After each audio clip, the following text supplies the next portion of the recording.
Transition initiatives can now be found in thousands of communities in over 50 countries. Our focus here is on initiatives in England and Wales, but the insights and learnings will, we hope, be relevant to people working for change anywhere in the world. So we're joined tonight by Paul Riley, representing Transition Liverpool, Dorian Robinson and Catherine Smedley, representing Transition Llandrindod, Wales, and Julia Sananda, representing Transition Letchworth. So very warm welcome to all of our speakers. So we're going to start this evening by giving each of our speakers 10 minutes to give an overview on their group, its work, and then their reflections on the theme of the opportunities these times present. Once we do that, we'll break into those smaller groups and you'll have a chance to discuss what you've heard with other people and come up with a question for when we come back and have a panel discussion to close this event. So we'll start off without further ado with Transition Liverpool. So Paul Riley has spent 15 years working in education and special educational needs, initially within schools and then for Liverpool Council. He spent many years as a semi-professional musician and has toured across the UK and Europe with a number of bands. Before joining Liverpool's Children's Services, he studied for a Master's in Psychology. He began his work with Transition around 5 years ago, and in the last 2 years has taken on a role as network coordinator for the Liverpool core group. Transition Liverpool are currently developing 2 major projects, are in the process of becoming a CIC, and are actively looking to bring more people into their core and working groups. Paul has developed a Green Champions network across Liverpool City Council, is involved with the Liverpool Climate Action Group and a number of other initiatives, and is currently the project lead for Spark It Liverpool, a project which aims to transform the streets of his city, turning parking spaces into pop-up installations that celebrate the power of the imagination. So without any more from me, I will pass this over to Paul, who will have 10 minutes to tell us a bit more about his story. Over to you, Paul.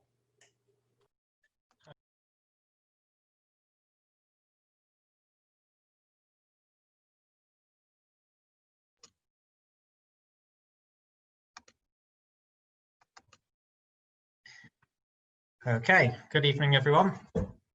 Can we all see my screen? We all good? Excellent. So, I started writing this talk no less than 3 times. During the first event last night, I started writing it yet again. What am I talking about? What do I really have to say that has value, particularly when reflecting on the quality of the other speakers who are contributing to this series of events? I suppose what I've come down to is I should speak my own truth and let you take from it what you will. My journey into the world of transition has not been without its hiccups, and I've certainly made many mistakes along the way towards where I find myself today. I'll certainly make more mistakes in the future, but as I develop my practice in building networks and developing projects, I'm starting to look forward to those mistakes as well. Liverpool is one of the few citywide transition groups, and with that comes its own set of obstacles. Building power and momentum to affect positive change is in some ways harder because there are so many people and so many more groups and individuals pushing their own agendas as well. Liverpool has a proud history of activism and creativity, but many challenges as well. Our local authorities experienced some of the biggest budget cuts in the country since 2010. 1 in 3 children in our city live below the poverty line. With that level of need across the city, it's hard to bang on about climate emergency. Transition looks different depending on where you are. If you can't pay your rent, if you're concerned about the poor quality of your housing, or you're struggling to find a job, you don't really have time for polar bears and brush fires.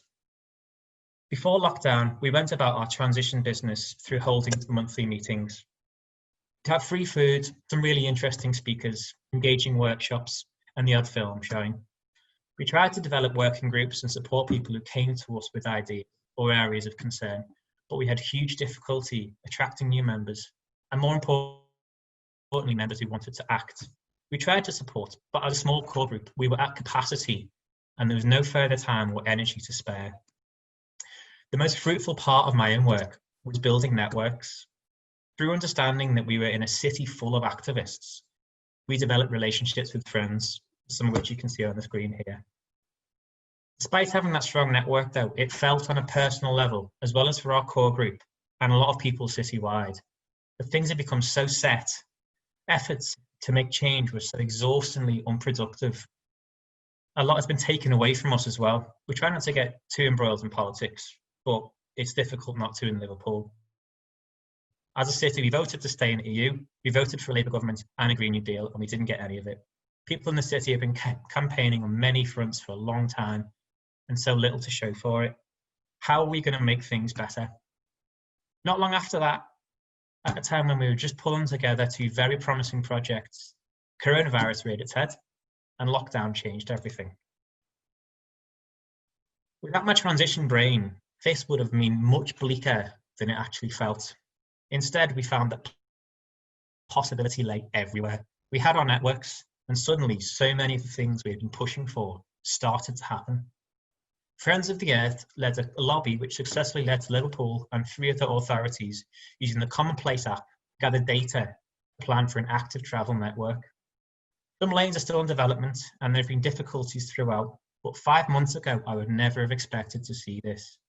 The Commonplace map for Liverpool, as you can see on the screen, has well over 1,000 entries and counting. Things just started to feel a little easier. Voluntary sector activists were finding ways to engage with their local communities and with their local authority. Liverpool Council launched an appeal for funding bids for community projects. Successful bids came in from our friends.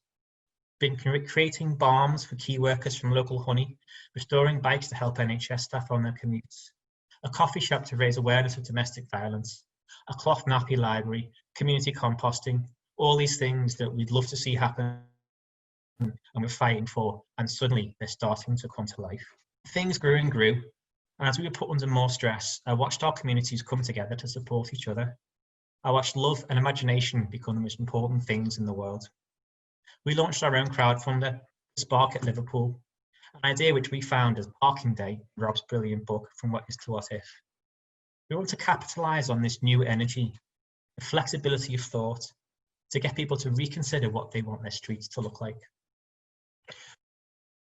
Within a week of launch, we were awarded over £3,000 from the Mayoral Inclusive Growth Fund and have added a very enthusiastic treasurer to our core group, as well as a wonderful creative and engagement core member who has now taken the lead with a group of architects who are actually volunteering their time pro bono to help us develop the project.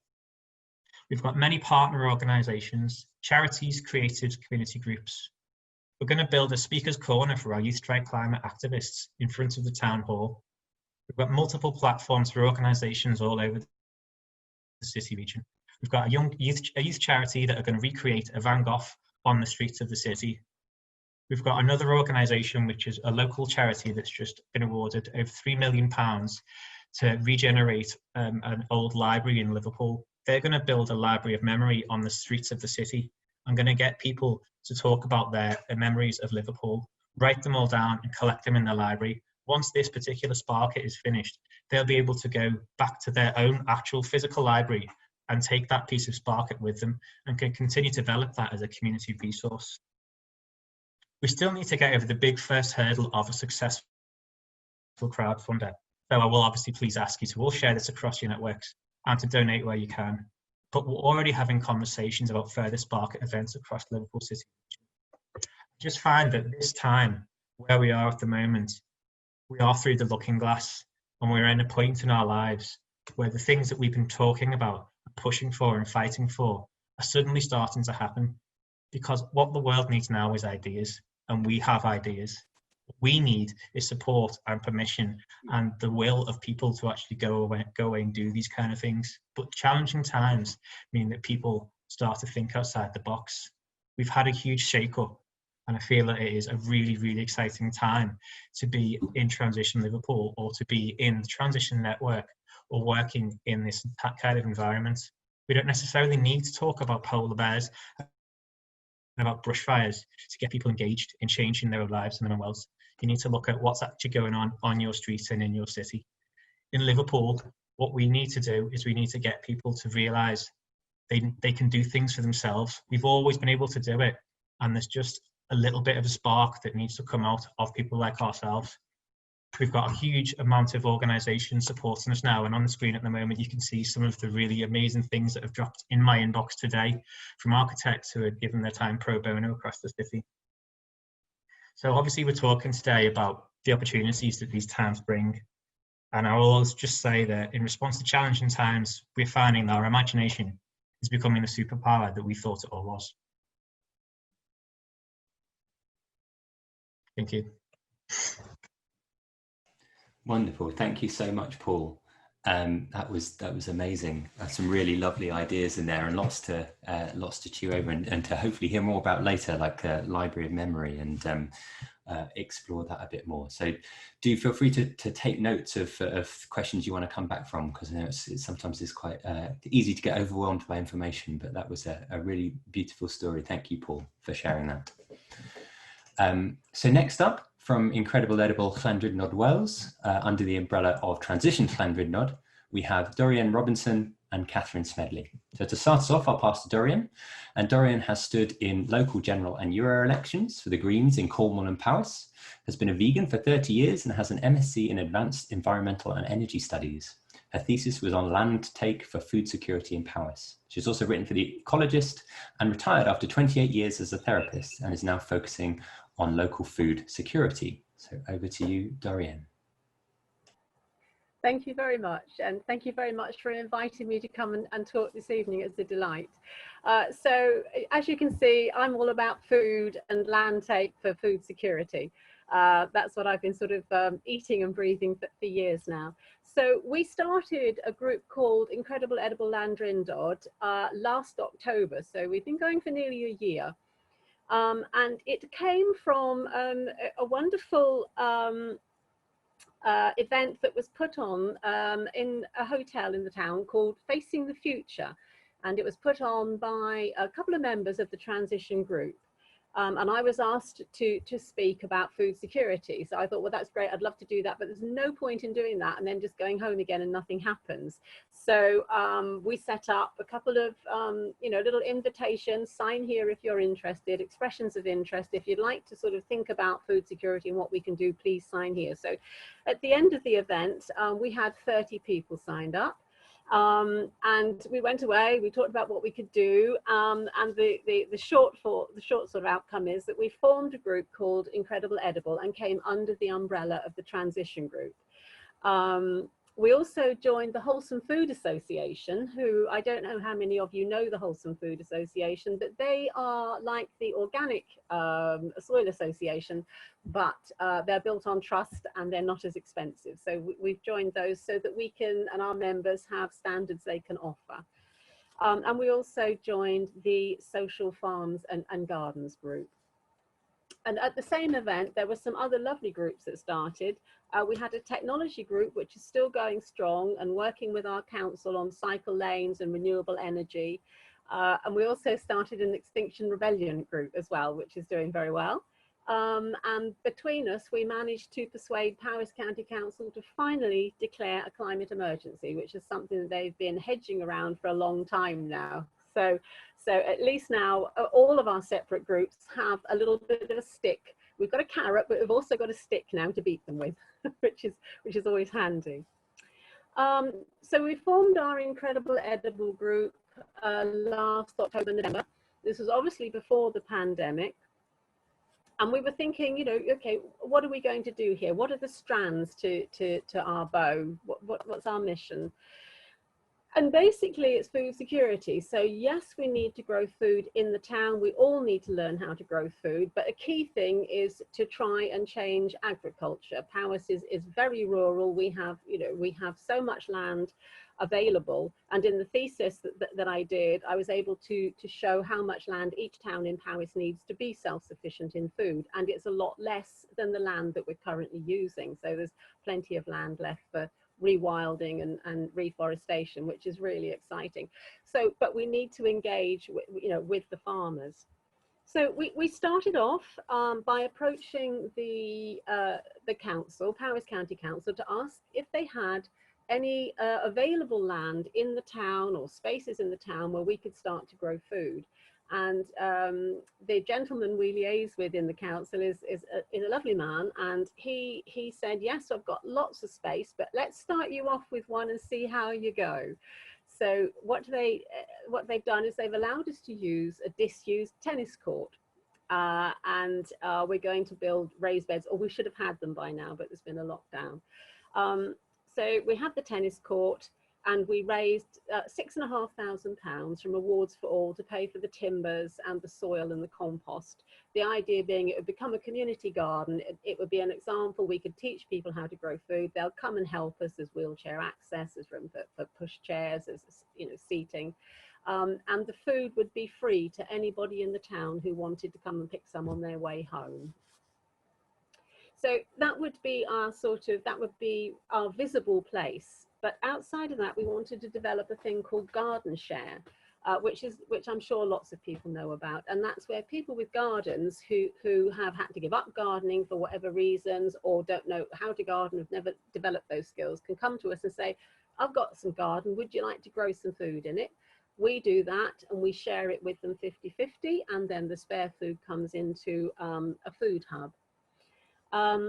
The other thing that we have, which is underway, is a seed library, and Catherine's going to talk about that in a moment. She's our librarian. So this was very exciting times. And then, of course, we had the virus, and we weren't allowed to put up the raised beds. We haven't been able to spend the money yet. And we more or less had to sit on our hands. But the wonderful thing that's happened, and you know, you can't be pleased about a pandemic, but as far as this sort of food security movement goes, it has done nothing but help us, is that we have got a Facebook page with 208 people on it, which when you have a town with about 5,000 people, that's quite a good percentage. That's a good chunk of people taking part. We've got 208 people on our Facebook page. And they're all teaching each other how to grow things, sharing images, sharing plants, sharing advice. We have been able to run lately a couple of training courses, one on protected cropping and another one on what to sow in the autumn and what to grow for the hungry gap. And that was very well attended. So again, we're able to sort of educate everybody, or help educate. We did manage to grow some food this year, even without the raised beds and the community garden going. We've got a polytunnel that was donated to the group, which is in the middle of the town, and that produced quite a lot of food this year. And we were able to send fresh food to the food bank, which was a lovely thing to be able to do. We were delighted with that. And the other thing we were able to do, because up until this point we haven't been able to have a physical presence, was that we were invited to take part in a 1-month project developed to engage families with children through the summer months. So it was a little centre where people could come and they could take bags away which had craft in, and they could bring the things back that they'd made. There were sort of walks and guided tours and hunts provided, but they asked us if we would supply free plants. So we were outside the front of the building, and I think over the 2 weeks that we were engaged with them, we gave away 150, 200 plants to families and children. And the most exciting thing was the animation that the children had for having a plant to take home and grow. So that was really exciting. We had 1 or 2 come back to let us know how their plants were progressing. So although we haven't had you know, the impact that we hoped with our big community garden being set up and everything happening there, because of the lockdown, I think, and we all think in the group, that we have now got a really strong mindset in the town for food security. We've got a really strong base of people who are aware of the need to grow food, and who are very happy to do it in any shape or form they can, whether it's in a tub or an allotment or anything else. Our base is very strong. Now, I don't know how long I've been talking for, but I should probably hand over to Catherine to tell us about the seed library, if that's okay. Thank you. Great. Well, the seed library was created in conjunction with the whole Incredible Edible project, because we realized that for reasons of food security, sustainability, self-reliance, it would be useful to have a good seed bank in order to have a stock of seeds that we know are going to grow well in our area and with our climate and soil and weather conditions. So we decided to create a seed library. And the way it works is that you simply join up by giving your contact details. You effectively, you borrow a packet or however many packets of seeds that you're interested to grow in your garden. We go for both vegetables and insect pollinating plants. So you grow the veg or the flowers, you harvest the veg and eat it, but you try and let some of it set seed. And then at the end of the season, you'd save the seed, some of it you would keep, and then the rest will be returned to the seed library for the following year. So that's the way it works. We had a lot of help initially from Lamper to Seed Library that had been going for a few years, and they helped us with packaging, storage, communication, record keeping, and funding.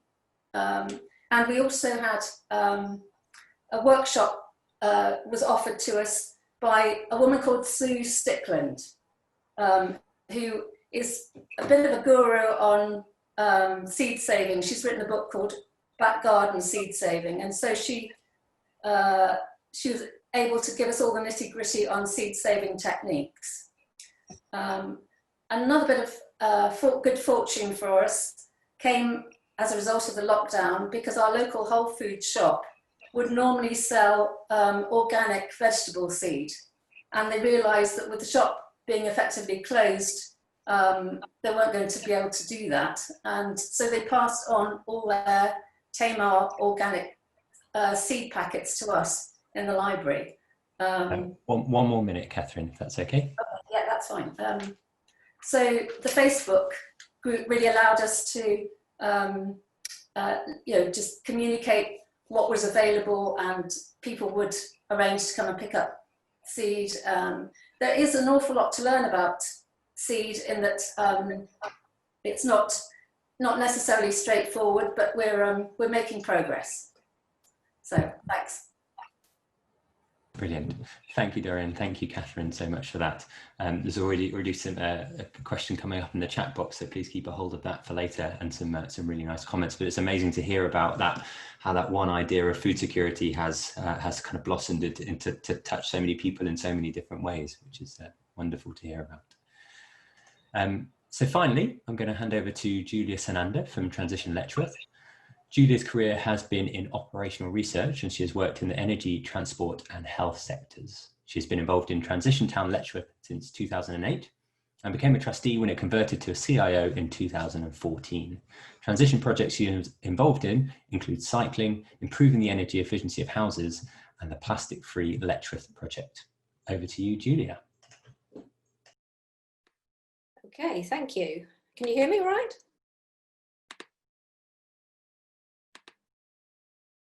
Okay, I'm hoping you can all hear me okay. Yeah, all fine. Oh, good. Okay, so what I want to talk to you tonight about is really a community plan for a Dutch-style cycle network.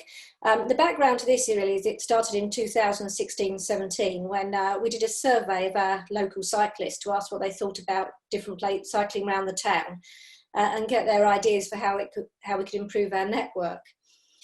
We presented that at a meeting and invited lots of cycling groups from across the town to join us at the meeting. And from that, we formed a group who were interested in actually creating a vision for a cycle network. And then that group went off and explored areas of the town perhaps we'd never spent much time in, found all sorts of paths in different places. But eventually we sort of came up with a high-level vision that would connect our housing areas to our schools, to industrial area, to the town centre, to the station, and the links to the neighbouring towns. And since then, we've been trying to sort of get this plan taken forward with sort of mixed sort of success. There's three planning authorities sort of have controls over Letchworth. We have a two-level council, district and county council, and we also have as the first garden city have a heritage foundation with some planning responsibilities. All of them tend to be drawing out plans of different levels, and you can see odd routes going into plans, but we were trying to get a vision for a network, a sort of Dutch style network we could see. So although we managed to get odd routes picked up into other people's plans, we hadn't got the network picked up. And one of the things we'd realised was, in many ways, we were expecting and hoping the council would work the sort of high-level vision, and that hadn't happened. So during lockdown, we thought, well, we've now got an opportunity to actually take this forward. So we decided that we could get out, socially distanced on our bicycles, and that, you know, just a few of us, and that we would then go back and look at the plan, look at some of the more challenging roads, and actually see if we could reorganise the space better. Because since we produced the plan, there's been much more visionary documents about actually moving the car out and giving space to the cycle and priority to the cycle. So we felt we could go back and stop thinking about cycle tracks and start thinking about taking the road and reorganising the road space. So we've used lockdown to have a think about how we can use road space to put in a more cost-effective cycle network. The other thing we're aware of is that our council is about to produce a cycling and walking strategy. So by producing a cycling strategy, we still leave them with a hole for their walking strategy, although many of our cycling solutions also give walking solutions, particularly at crossings. So we actually decided that we would also consider the walking issues as well and add this screen, which we've done. And then really the last thing we were trying to do was to break the plan down into a set of detailed stages, so that actually when funding comes available, you could just knock off a bit of the scheme. So it doesn't look big. There's lots of little projects that could be delivered. So, here. Let's move forward. There it goes. So here's some of the ideas that are inside these schemes, just to give you a flavour of what we were up to. One of the things we wanted to do, with picking up on the Dutch idea, was to create quiet roads, with the idea you could put bollards or even better planters with some fruit and veg in to actually stop roads being through roads. So here you can see, this is actually National Cycle, what I'm pointing to is National Cycle Route 12, which actually has a toucan crossing here, and then this road. Well, this road can be a rat run, but there's a bigger road here for cars. So what we want to do is bollard off this road and actually make it a space that really is for cyclists. So that's one idea. Another place where we've been looking around bollards is actually making it safe to get into schools. So it's been quite difficult to capture what you can see in a photograph, but there's a school here, a very, very parked up road in what is the original Garden City, which was built around 1903. So you can see it's sort of a two-way road where there's barely one direction of traffic, very parked up, terraced housing. So our aim is to actually bollard off or put a planter across this area, which will make a safe crossing for the children and also stop this area being a through road. So creating quiet roads is one of our solutions. Another idea is about, just as we've talked about a bit in the introduction, is just redesigning road space. So if you look at Letchworth, it's beautifully designed with its station in the middle and a railway cutting through it, but that does limit how you get from the north and the south of town and sort of funnels traffic across these two crossings, this one at Bridge Road and this one down here at Norton Way. The Bridge Road one is in this photograph. It's very thin. We were out there with our zapper trying to work out how we could get cycle lanes onto the paths as well as pedestrians. And given you've got the flows of commuters coming across here, it's just too small. So actually, we've gone for it this time, you know, in 2020, something we didn't have the courage to do in 2017. And we've actually said, this has to turn into a one-way street. And if we can do that, we can have the other side for a two-way cycle lane to get people to the station and across. And so actually we've redesigned, and as you can see in the diagram, we've sort of put in a proposal to actually sort of go one way and get a cycle lane up. Other ideas are things like, if you look at our town, for some reason we ended up with a one-way street down here. This is our main shopping streets. We've got one-way streets pointing in the same direction, which in a car, it's not a huge distance to go further and go up another road, but on a bike, it's not direct. So this road, which used to be two-way, we've suggested getting a contraflow up there. So as you can see, we've really gone for redesigning, looking at our roads and actually giving the cycle the priority it deserves. Okay, I've gone too far now. Another solution we've got is around toucan and parallel, is about crossings. We've tried wherever possible to actually go to to go to existing crossings and then try to enhance them for bicycles.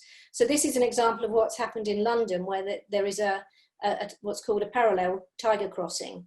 And here you see that sort of crossing. This is by one of our secondary schools, and it's one of the areas where we want to change this into a parallel crossing.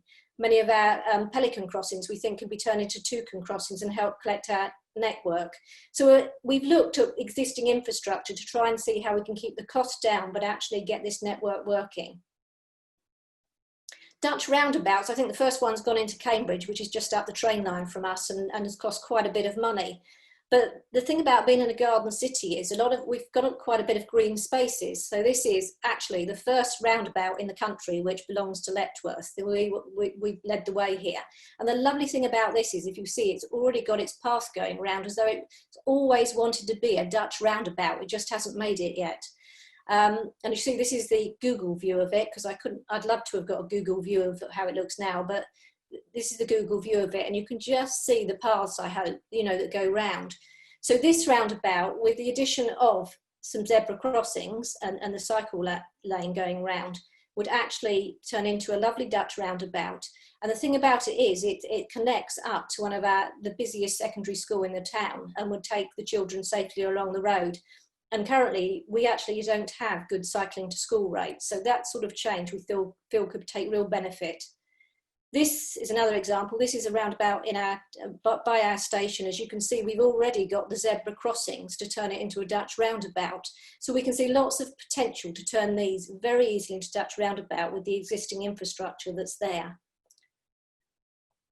Another thing we were looking at was direct routes. People don't like, and we all do it, all of us, we realise, we know where we cycle, we know the corners we cut. So we were trying to actually capture those experiences.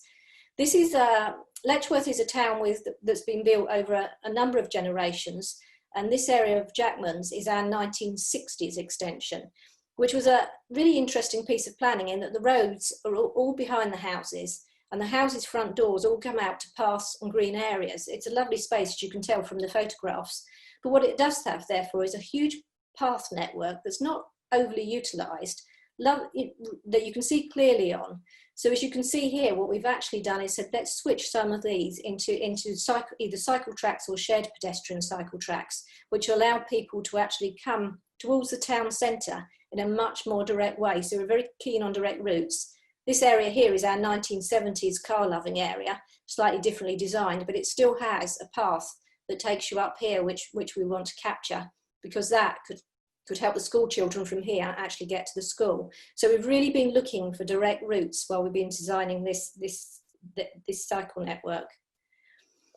Sometimes, though, you just have to give up. There isn't an optimum solution. This is one of our older areas of the town, which of course wouldn't have many cars when built, but has plenty of cars now. It's already a one-way street. It has an infant school up here. The back end to a primary school goes down this road, parked up to the hilt, even in the middle of the day.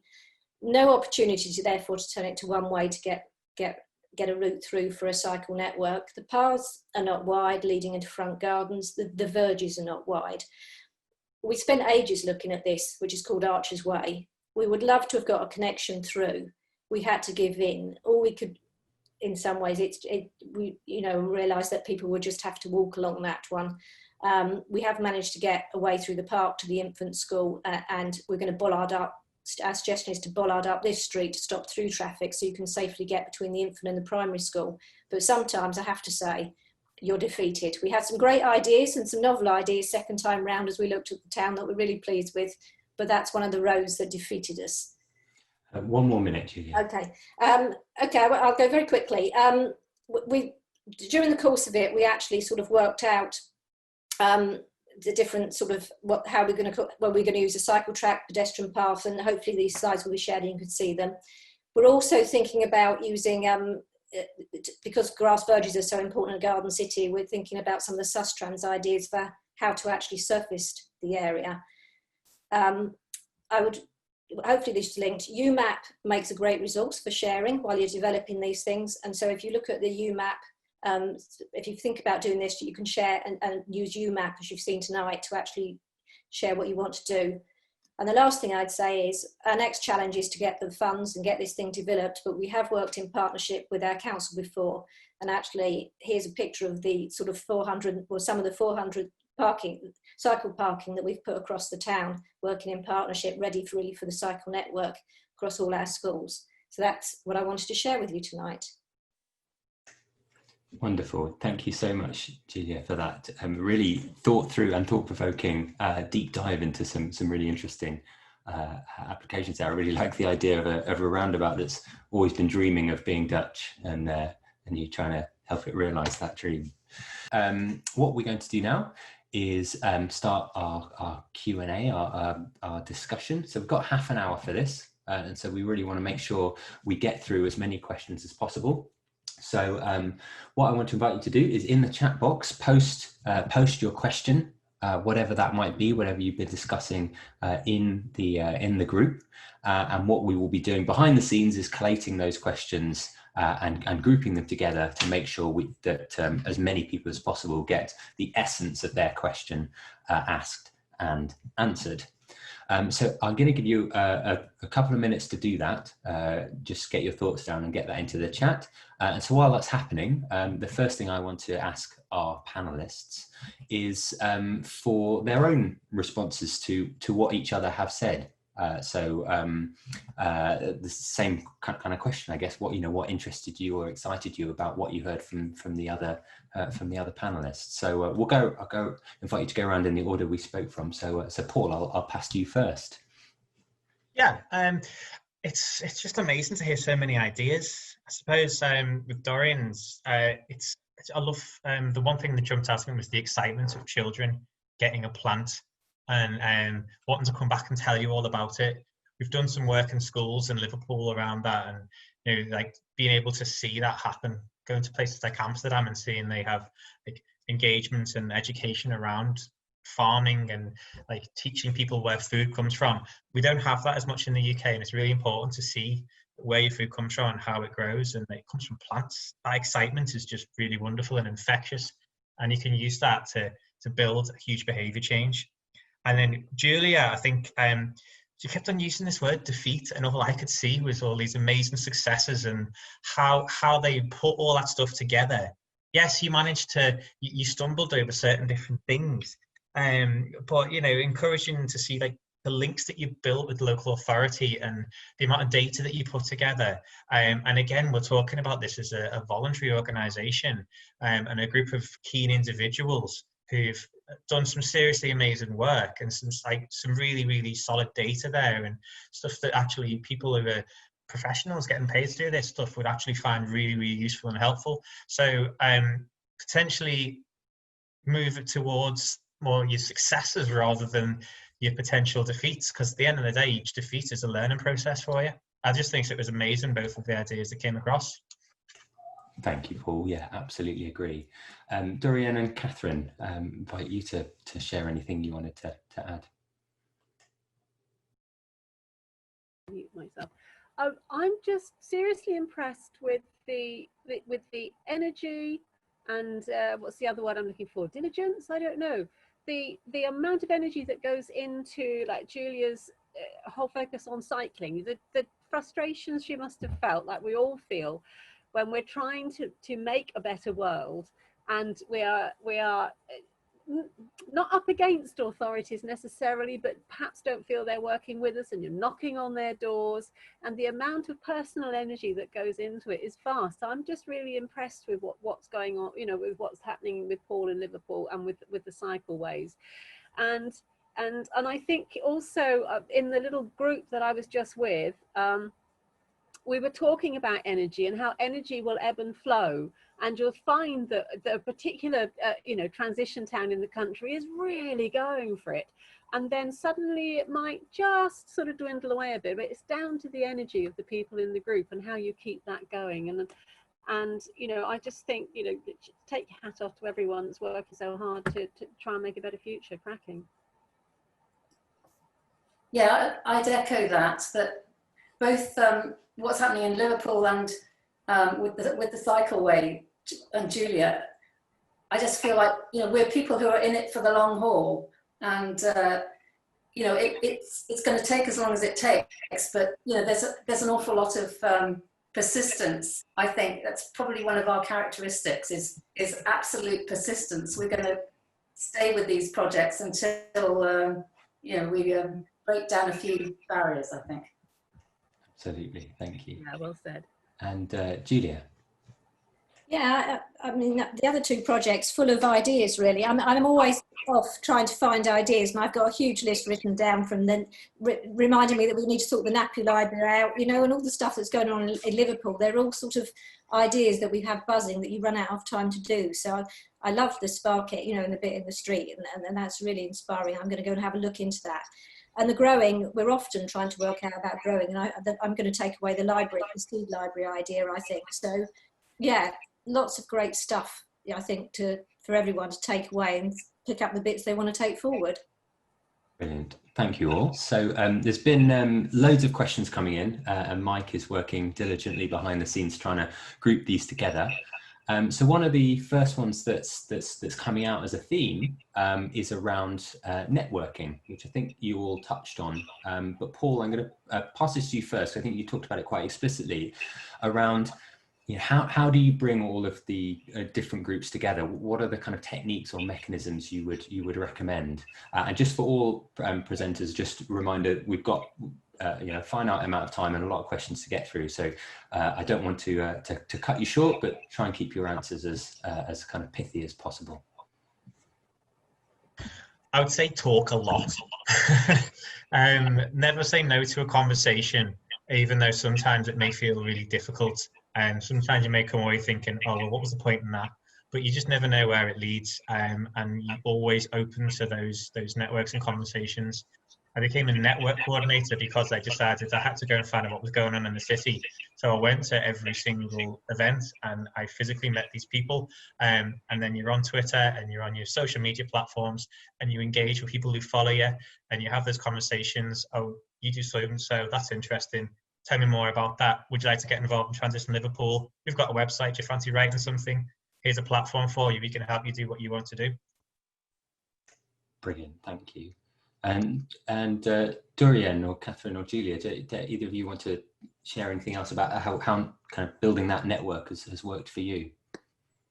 Yeah, I just say that I think the thing we're learning is work out who's on your side and actually invest your time sort of working those relationships and not the ones that really don't take you anywhere, because there usually is someone on your side in an organisation. And the other thing we've found is work out where the agenda is at the moment. If you're off on one topic and everyone else is somewhere else, you're going to waste a lot of energy. So cycling's up at the moment. We decided it's just time to go for it and to put stuff in, you know, and we've done that with plastic free as well. So watch what's going on, what's exciting people, and you'll get people to join you, and you might find you'll get the support of other organisations because they're having to deal with the same problem. Definitely, thank you. And yeah, Dorian and Catherine, you mentioned quite a lot about working with others. Is there any other kind of angle you would recommend?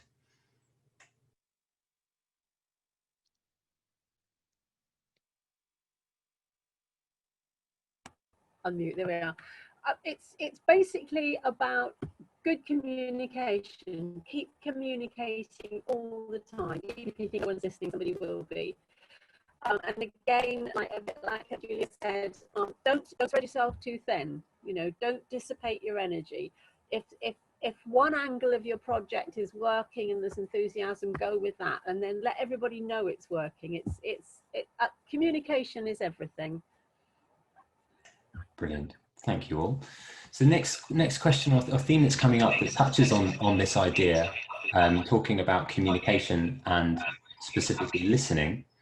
There's some questions around bridging divides. So I get, you know, kind of reaching out to people who maybe are different to you.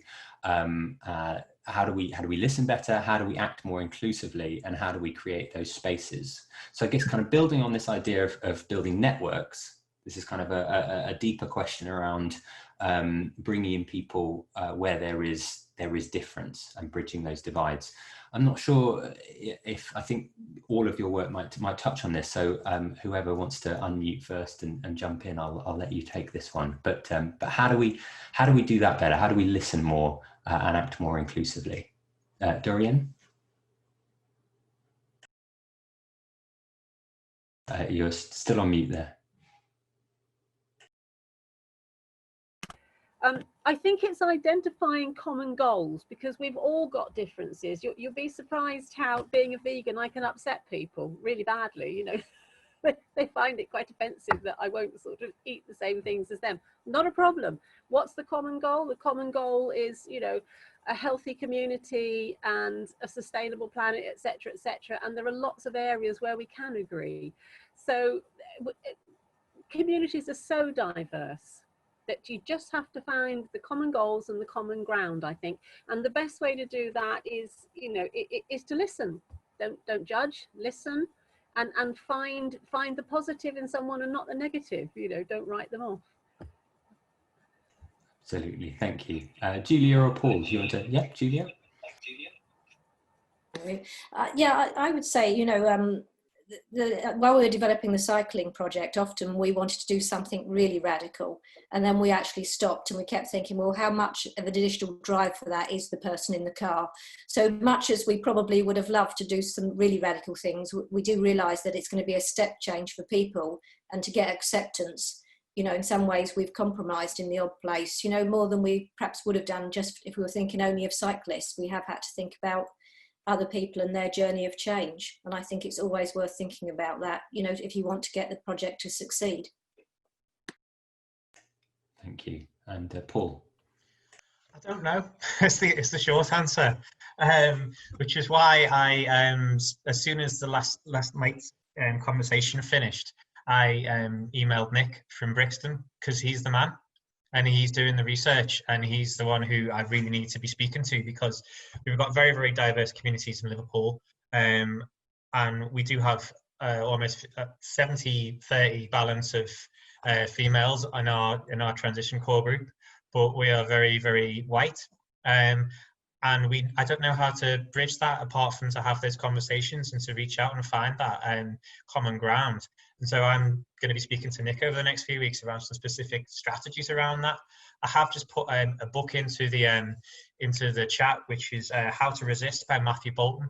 He's the guy who started off the living wage campaign, and he's got a really, really interesting chapter in there about how to bridge those gaps, and how to and it was again echoing what Dorian said about trying to find he talks about an example of a lot of different organizations and communities who came together to fight a specific thing, and it is building that common ground and finding that common bridge, and that's how you sort to build those things. But I'm still learning very much on that one, so I'm going to be learning from Nick.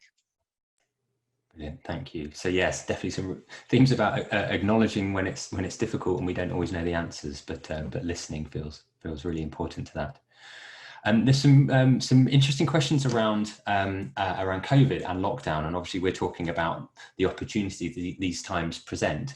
Julia, I'm going to put this to you first, because I think you know, active travel feels like a really clear example of how things have changed in the meantime. But I'd be interested if Paul and Dorian want to jump into this. But people are really keen to hear about how lockdown has brought new opportunities, and also how it's changed how you might engage with people. So it'd be good to hear a little bit of your thoughts on that.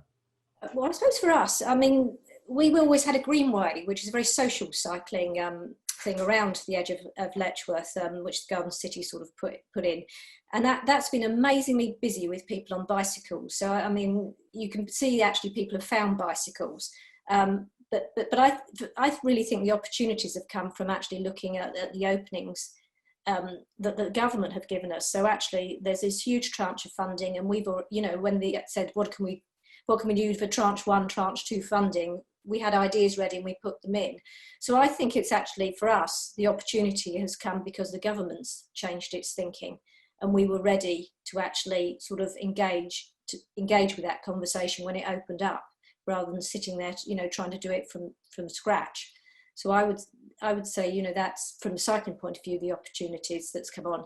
But we have noticed more people growing. We had an educational allotment that we were struggling to get families on, and we actually got people growing on that and getting that going. You know, people taking those opportunities, you know, and we also, our allotments, they said because of social distances, they couldn't offer new ones. And we sent a few kicker emails and those allotments were opened up, and the allotments are full now. So I think, you know, helping people and making sure we unblock things, you know, we've, you know, where we can see problems to get things going. There's been lots of opportunities on those sorts of projects.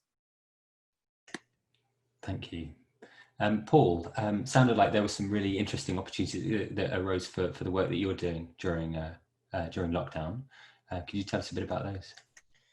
Yeah, I mean, I think what we were doing without realising was laying the groundwork for a dearth of ideas. And we have ideas, and we've been throwing ideas at people who weren't willing to take those ideas on for a long time. And suddenly they became really receptive. Potentially, as in Liverpool, we are skint. The council's under a lot of pressure. So when funding became available, they were open to ideas, because it's all very well having ideas, but if you haven't got the capacity to actually bring them to life, then it's really, really challenging. But I think we've seen a bit more of a fluidity of mind in the current situation, and the fact that people really want to sort of build back better, and that's become a real buzzword. I think that's looking at that in terms of the future. And there's lots and lots of small funds now that are focused on COVID recovery, and I think you find that almost every single thing that is a COVID recovery thing is also something that will help us with climate resilience and all the other challenges in the future, because it's around community cohesion. It's all around community cohesion. So if you've got a climate resilience project, it's probably a COVID project. So get it in there to your local authorities and to the people who have the power to give you the funds, and it's more than likely that you'll be able to get it off the ground. Brilliant, thank you, Paul. And Dorian, have you noticed any particular changes in how you're engaging with people during the last 6 months or so? Yes, yeah, most definitely. I mean, I think the one strand of Incredible Edible, which is garden share, could be the one that goes bigger than the community garden, because we have got so many people learning to grow and doing all that sort of thing. They would never have done it before. But what's going to happen now that people are going back to work, and I've started to hear this, people are going, oh, I can't do my garden anymore. Oh, it's such a shame, So the lockdown really liberated people to sort of be in their gardens, to walk, to cycle, to listen to the birds, to engage with nature. The kids were happy, parents were happy. It's absolutely lovely. But okay, so they've got to go back to work, and they do. But I don't think they want to leave what they had behind necessarily. So I'm quite keen that we can say to them, you don't have to. We've got a little team. We'll work with you. We'll look after your gardens. Come on, we can put a project together, and we can. I love data. We'll calculate how many vegetables we've produced over the season from all your gardens, that sort of thing.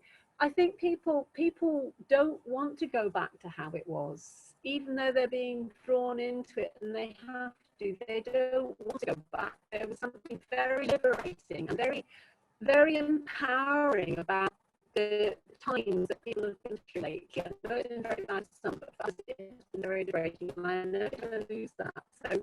So I'm not going to say I'm grateful for the pandemic. I'm not grateful for change, and I don't think change would happen so rapidly without it. So yeah, I'll be there. Thank you, Dorian. So please keep sending your questions in. We're getting through them as much as possible. There's and the next kind of theme I want to touch on is around engagement with local councils. So this has come up quite a lot, and this is a really big challenge. One of the questions, there was one group who've put a very specific question here, looking for 3 specific suggestions of how to get engagement. So the context of how local initiatives can supply instructive examples of what the Build Back Better or Build Back Green might mean for a local authority. So what I'd like to invite each of the 3 of you to do is to come up with your kind of top suggestion of how to do that engagement with local councils. If you want to sneak another couple in there, then please feel free. But Julia, I'll start with you. Okay, well, I've already sort of said one, which is work out who's on your side and go in like that, I think. But what I would say is go and ask a question of what's sitting in sustainable funds. So the cycle sheds came out of a conversation that I sort of said, oh, this school hasn't got enough cycle sheds. And somebody said there's a pot of sustainable transport money sitting there that nobody had the time to actually deal with and spend. And after that, we spent over £100,000 putting in the cycle network across the town. That just came from a sort of a conversation while waiting for having another meeting. So go and find out what's sitting in the various sustainable transport pots and help them spend it. And that could take you both a long way forwards. Brilliant, thank you. Paul? Difficult one, really difficult one. I've also seen Nick has put a sort of question in the chat box there around it doesn't seem to be the same in Hereford in terms of funding. It may sound like I'm talking about loads and loads of funding, but there are specific funding pots which aren't necessarily linked to the local authority, and that gives you a bit more impetus to go to them to say, if you've got a group and you've got a bit of funding, for instance, little things like the Awesome Foundation, there's lots of those across the country, and they do £500 little pots of funding, things like that. If you could do that on a match funding with a crowdfunder, that's really, really useful. Then you've got things like Power to Change and the Co-op Communities Fund. All of these different small types of funding opportunities are things that will help you to build your case and then bring it to local council and bring it to councils. But you do need to know the lay of the land and who's on your side at the same time. In Liverpool, it is difficult because it's mainly Labour. So if we were going to go in a certain way, you have to work with certain councillors and you have to be quite cute about how you actually do these kind of things. But if you have if you put together a good, strong evidence base and a good, strong number of people who are behind you on that and coated them with opportunities and with a bit of money in the first instance, then you get a better chance of getting it through. 9 times out of 10 it may not happen, but you just keep trying and eventually something should come. Thanks, Paul. And Dorian?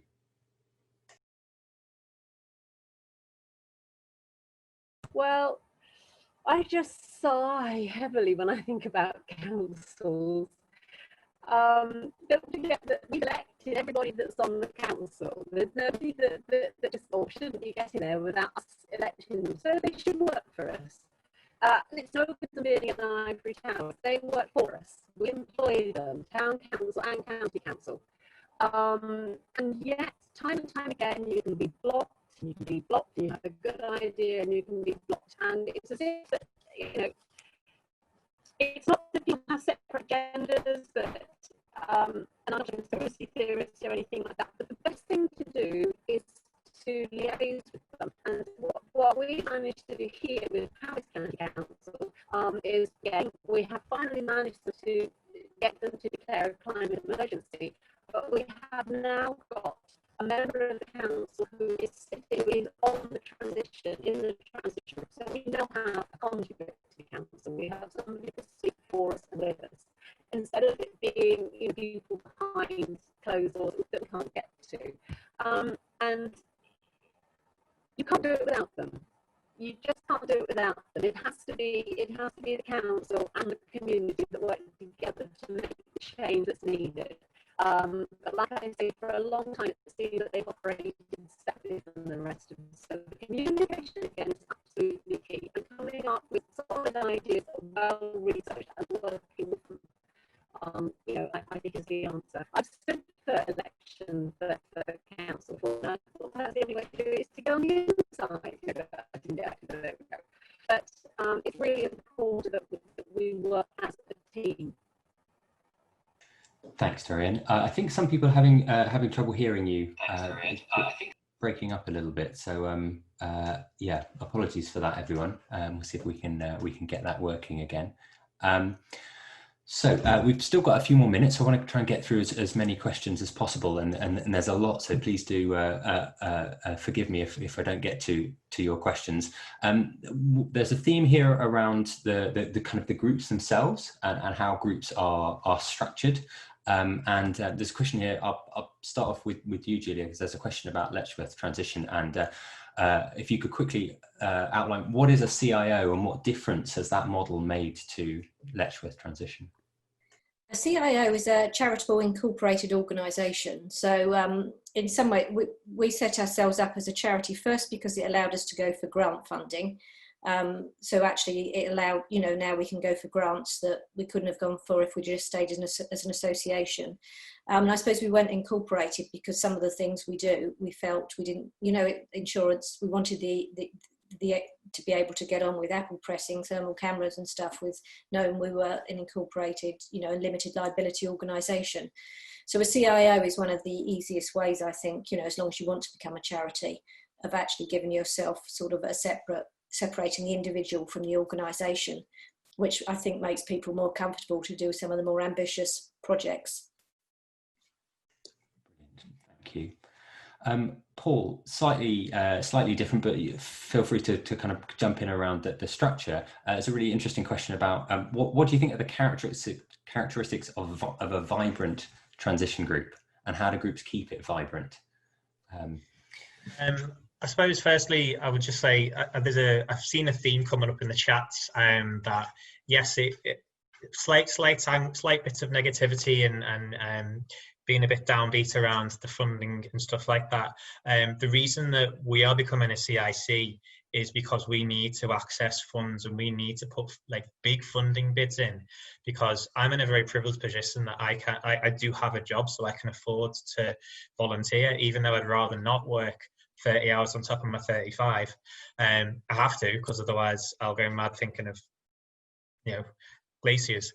So that's why I do what I do. But we have really talented people on our team now who are on universal credit, but have a load of skills and a load of ambition and things to bring to the table. And instead of us like supporting them with giving them experience to be able to go on and get a job, we actually want them in the first instance to get training. From our perspective, that's from the local LCVS, which is our local charitable and voluntary service, on how to write funding applications. And they're writing funding applications so they can pay themselves to work for us. Yes, we do. The funding application system is an absolute nightmare, but we have to get past that if we're going to actually make any changes, and we need power to do that. And we build power by becoming incorporated and getting those models in place and ensuring that we can start paying for the work that we need to do. And at some point, people are going to have to start paying us as well, and they will realize that we are actually benefiting the economy, and we're building businesses and we're creating jobs at the same time as tackling the climate emergency. We need to show the path rather than just try and get scraps. And that's took me a long while to realize, but that's what we're trying to do. And in terms of a vibrant organization, it is really, really hard to find the right people. And sometimes, again, it comes back to talking a lot, finding people. We've got someone who's now our treasurer, who's really, really experienced, and she's gone on taking that role on after me meeting her digitally once. And trying to get those kind of things and get those people on board. If you've got someone who comes to you and is keen, and you can offer them something from your organization, be it training, be it opportunities, rather than just, you can come and do some stuff for us, offer them something in return. There's lots of training that the Transition Network are putting in place to train us, to train other people. We can build that power base and start looking at incorporating and trying to actually pay these people for the work that they're doing. Then you will attract the right people to your organization, and the organizational structure will change depending on what your group is and what your targets are. Thanks, Paul. I think that's really good point about that flexibility that's needed. Right, we've got 1 minute left, and there's a question I want to end on before we wrap up. So again, apologies if I haven't got to your questions, but for each of you, I invite you in kind of one sentence, thinking about this theme that we're talking about, the opportunities these times present, of what is it about what you do that gives you the most hope. I think that would be a nice way to finish. So Dorian, we'll come to you and hope that your connection is working.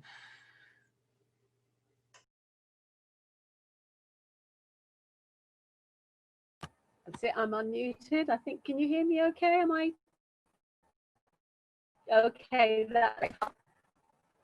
what gives me the most hope is just the lights that go on in people's minds, in the faces, the happiness that they find when they're growing food, and the sense of security it gives them. It's like dig for victory. We all know that never mind the pandemic, it's climate change, we're facing a very, very uncertain future.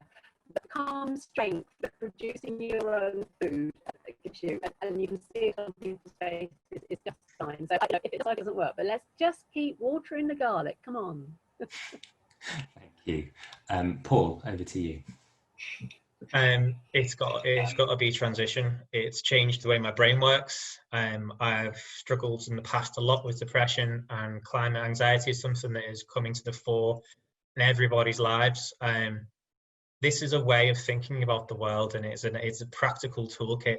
And coming to things like this and speaking to people in the Northwest Climate Alliance and in the wider transition world. I've had a conversation today with someone in Lisbon and someone in Canada, knowing that you're not alone in this, and that it is difficult, but we can work together and achieve things. We may not save everything, but we can achieve things, and we are in the right direction.